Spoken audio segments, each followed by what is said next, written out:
Hey YouTube, this is Gurgo Kaiser.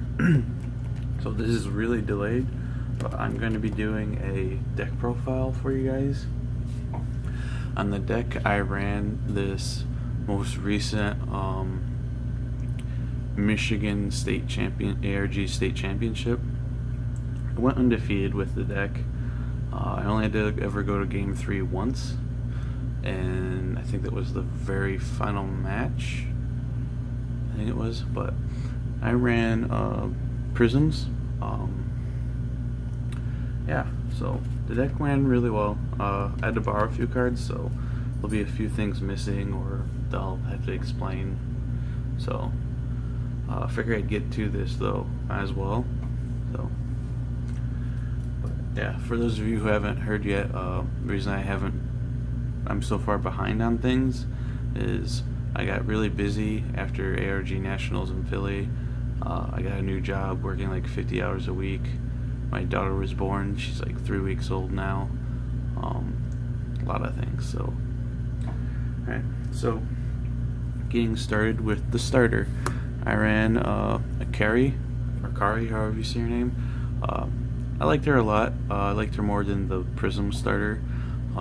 Just the fact that I could bounce something, draw a card, and then comboed it off with some other things I'll mention a little bit later. Other than that, for my triggers, I ran 8 Prism crits. Gonna mention how this card is pretty cool, a little confusing, but also pretty cool. I like the card.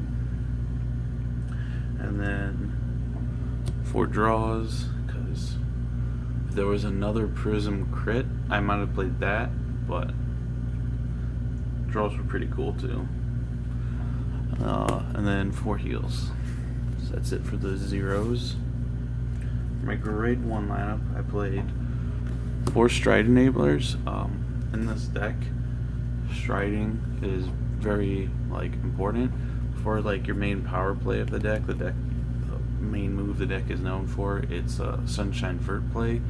You need to stride, and then you still need to have another grade 3 in your hand so that you can do your combo. So this deck, not only does it stride often, but it's also going to try and break red, so that means and it tries to do it in the same turn. So with the extra need of grade 3s, I felt like it was needed to play 4 stride enablers.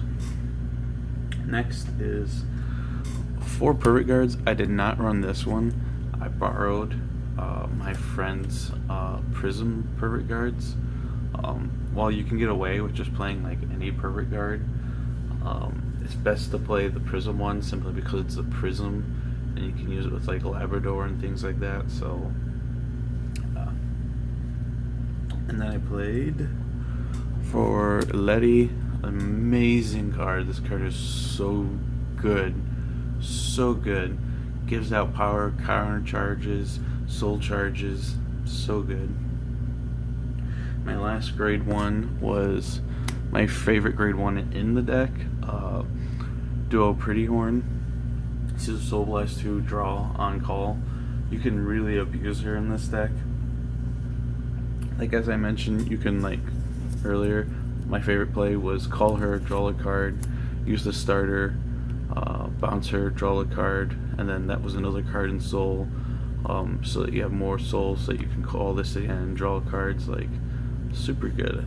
And she combos really well with Olivia. You can call her, draw a card, boost with her, attack with Olivia, bounce things, recall her, still in battle phase, draw again. Really like this card. Super good. Onto my grade 2s, I played 3 Sunshine Rosa. This card is pretty cool. It's I think the thing with this card, it's kind of like the broken heart of this deck. You can use it offensively and defensively too. It combos really well with Hand in Hand Leona, where you can bounce her rear guard, and then with her skill you can Soul Blast, power up your Vanguard and her on the opponent's turn, and then also on your turn you can keep doing it and make 4 really strong attacks. I also played 4 12k attackers. I really wanted to be able to have like strong plays early game, being able to drop a 12k and stuff, and the fact that they can attack at vanguards without help also is pretty neat. So, and like when you bounce like Letty, just giving this card +4 is still 16. Same thing if you wanted to team this card up with the crit, it's still 16. So makes good numbers. Then for Celtic, this card is so good as a turn 2 Vanguard ride, especially if you're playing against like if people who like need to stride and things. Like if you want, you can stay on grade 2 and like pressure them with this.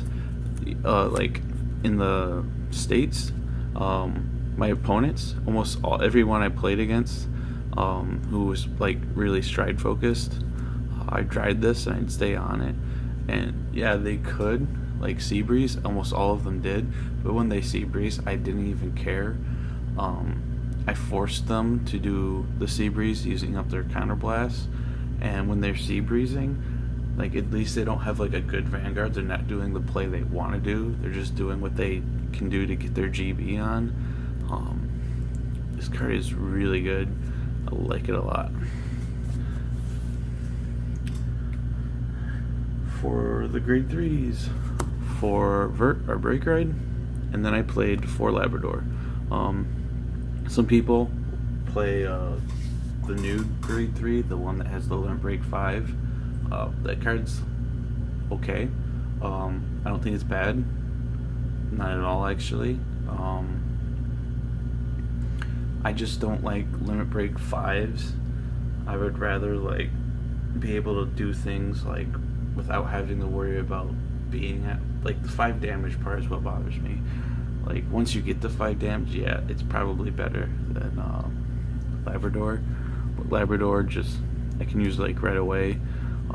I've played against people and they pushed me to like 4 damage really quickly before I'm even on grade 3, and then I was able to like ride this because they made me go first, and then I like forced them to deal with that limit break crit right away. And her counterblast bounce a card thing can get like really crazy when you're comboing it with like Sunshine Roja and Letty and things. So, yeah.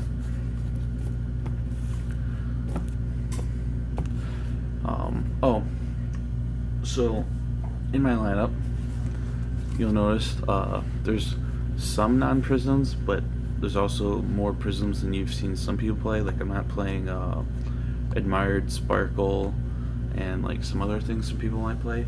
In my experience, I can't run the deck with that few prisms. I've actually really struggled sometimes in this deck with not having enough prisms. In fact, the one game I lost in States was because I drew too many non-prisms and couldn't do the plays I wanted. So, like, while I appreciate those cards and stuff, my preference is not to run them as much as I want to run more prisms. So that answers that. I almost forgot to address that for a minute.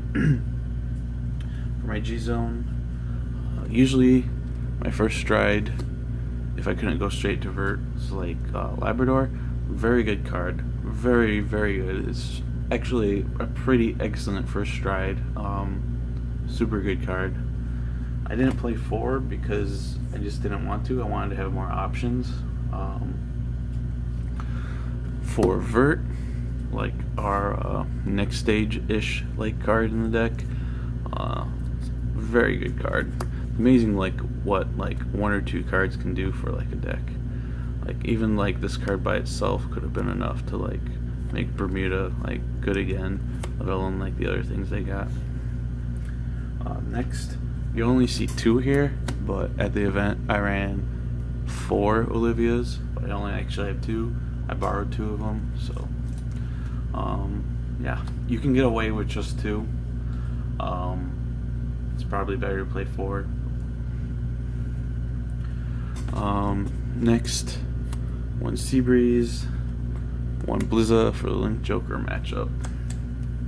And then for the G Guardians, played quite a few. Dismal, 2 Screws, Hand in Hand Leona. This card is really excellent. It combos super good in this deck, like Sunshine Rosa and Letty, as I first mentioned. Yeah. And I've actually even had to do it before where I need to call a Prism off the Labrador, so I had to call a heal, but then I like guarded with this and bounced my heal, so really good card.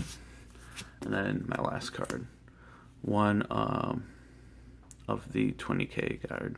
I don't use this card a ton, but it's there. So that is it for this deck profile. As I said, played this in States like last month. I only ever had to go to game 3 once. I went undefeated with it and ran pretty well. So thank you guys for watching and checking out my interpretation of the deck.